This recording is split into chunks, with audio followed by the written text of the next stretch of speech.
La propuesta de Luisa González Luchini plantea un enfoque renovado en materia de seguridad y gobierno. En un contexto donde la inseguridad y la violencia han tomado un lugar predominante en la sociedad ecuatoriana, González busca... tanta felicidad del 2007 al 2017. Economista, los momentos, sin embargo, son distintos. Cuando usted llegó a la presidencia, la situación... Defensa de los derechos de los ciudadanos. El análisis de su propuesta involucra la relación entre el Estado y el sector empresarial, reconociendo la importancia de la complementariedad entre ambas esferas para el desarrollo de un mercado funcional. A pesar de las divergencias ideológicas, González sostiene que la inversión pública y privada pueden converger en objetivos compartidos, como la mejora de infraestructuras y la promoción de condiciones laborales justas. En un entorno donde los problemas del pasado se han entrelazado con nuevas realidades, la propuesta de González busca recuperar lo que se había hecho bien y construir sobre esas bases, aunando experiencia y una visión fresca para enfrentar los retos del presente y del futuro. De seguridad, Ministerio Útil, o la propuesta de Luisa González, ya comprobada. Pero sí, aquí no hay desperdicio. ¿Cuándo venimos mejor? Ahora en esta tragedia, durante la década de la Revolución Social, cuando había servicio, cuando había seguridad, cuando había empleo, cuando había orgullo nacional. Es decir, un gobierno popular. Una cosa es ser gerente de una bananera, y otra cosa es ser estadista, manejar un Estado. Luis es estadista. Sabe manejar el Estado, ha sido mi jefa de gabinete, y eso es lo que está en juego. Más allá de personalidades, y eso es un error en el que caemos, que es que hay una cantidad de mujeres muy importante, porque va más allá de la persona, es reivindicar históricamente a las mujeres ecuatorianas. Estamos hablando de propuestas. Seguir con gobiernos empresariales que van al poder para su negocio, no para el bien común, quieren privatizar hasta el alma, se reducen los mismos impuestos, permiten explotación laboral y estas cosas. O un gobierno popular del pueblo, de los ciudadanos, en función del bien común, para defender derechos, para distribuir adecuadamente las oportunidades, los ingresos, etcétera, y que dio tanto beneficio, tanta felicidad del 2007 al 2017. Economista, los momentos, sin embargo, son distintos. Cuando usted llegó a la presidencia, la situación era diferente y usted tuvo la buena fortuna en su momento de tener un buen precio del petróleo que le permitió hacer importante obra pública y generar empleo y construir escuelas, carreteras, hospitales, y no teníamos, sin lugar a dudas, los problemas de inseguridad que hoy nos golpean y que nos tienen martirizados y muy preocupados a los ecuatorianos.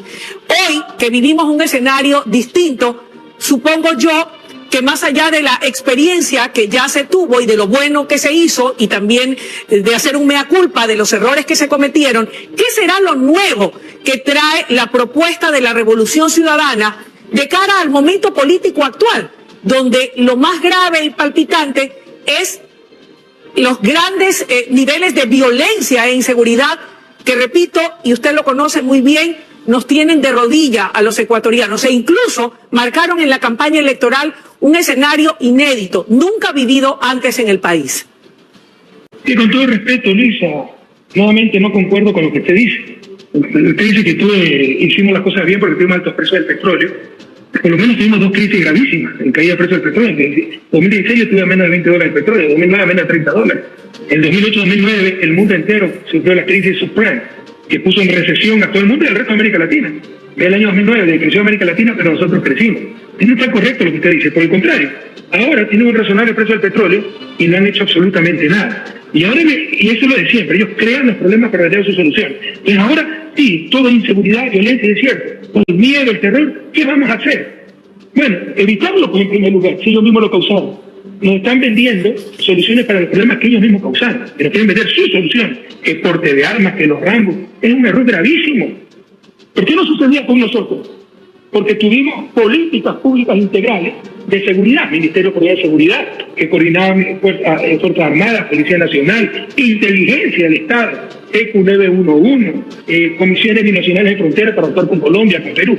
Destrozaron todo. Teníamos Ministerio de Justicia encargado de las cárceles, destrozaron todo. Entonces, algunas veces sí hay que retomar el pasado para responder a los problemas actuales, porque son precisamente productos de destruir lo que se hizo bien, por odio, por mediocridad, por corrupción, por lo que usted quiera, ¿no? Entonces, no es tan cierto que ahora son problemas distintos. No, Con las mismas leyes, nosotros llegamos al país como el segundo más seguro de América Latina. Con las mismas leyes, estos tipos destrozaron el país. El problema son las leyes. No, el problema es el gobierno. El primer paso para resolver el problema es que se vaya a la casa Lazo. Es lo único que creo. Claro, hay problemas más intensos. Yo encontré el país con 18 muertes, homicidios por cada 100.000 habitantes. Ahora tenemos, si sigue la tendencia, vamos a llegar a 35 por cada 100.000 habitantes, ¿no? Lo bajamos nosotros a 5.7 por cada homicidio por cada 100.000 habitantes. Ha aumentado en intensidad el problema de la violencia. Bueno, hay que dar las respuestas más intensas y ya tenemos la experiencia para eso.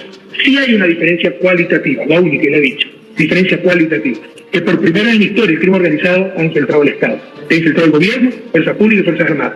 Grandes males, grandes soluciones, habrá que hacer depuración de nuestra fuerza pública y, por supuesto, depuración de los narcopolíticos y la influencia del narcotráfico en la política nacional. Y que se van a hacer cosas muy buenas, por supuesto, pero muchas veces continuar lo bueno que se hizo. Por ejemplo, las escuelas del milenio, las carreteras, la UPC, las universidades, el programa de becas, y hacerlo mejor con esa González, pero no transmitan la idea equivocada de que hoy, como todo es terror, hay que hacer cosas distintas.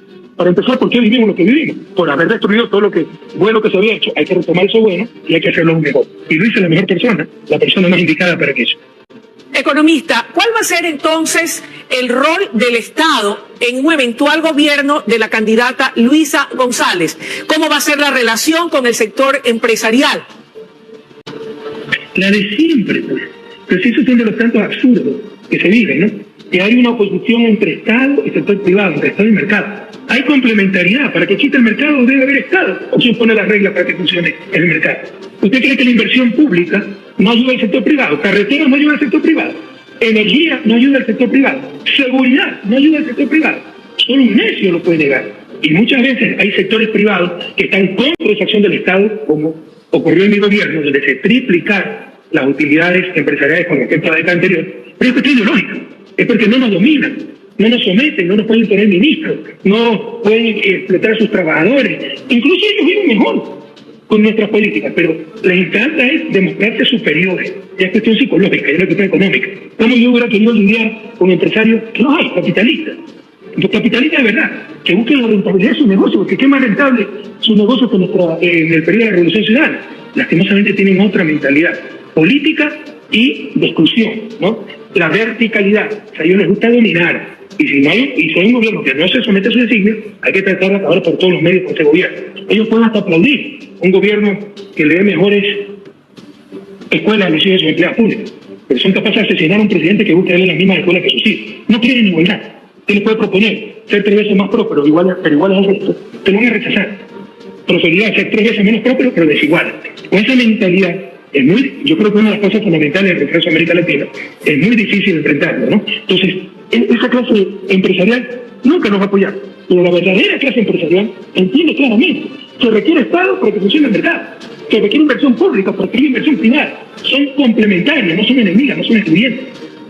Economista, además de la buena votación alcanzada por la candidata González, que la lleva como primera finalista al balotaje, de lo que usted conoce, porque todavía no han sido difundidos por parte del CNE los resultados de los asambleístas, ¿cuál cree que alcanzará en representatividad, en números, la Revolución Ciudadana en la Asamblea Nacional? ¿Cómo cree que se den esos resultados? ¿Tendrán un número representativo de escaños de asambleístas? Objetivamente esperamos por lo menos tener igual número de asambleístas o más que el periodo anterior, cuando tuvimos 49. 2 tipos se vendieron y se fueron, y quedamos 47, pero en principio yo quiero 49, esperamos tener al menos 49, pero en verdad no he revisado en detalle los datos, ¿no? Lo que sí le tengo que decir es que lo que ocurrió en Europa, bastión de la Revolución Ciudadana, le ganamos 3-1, es vergonzoso. Se le impidió votar a la gente, eso fue liberado.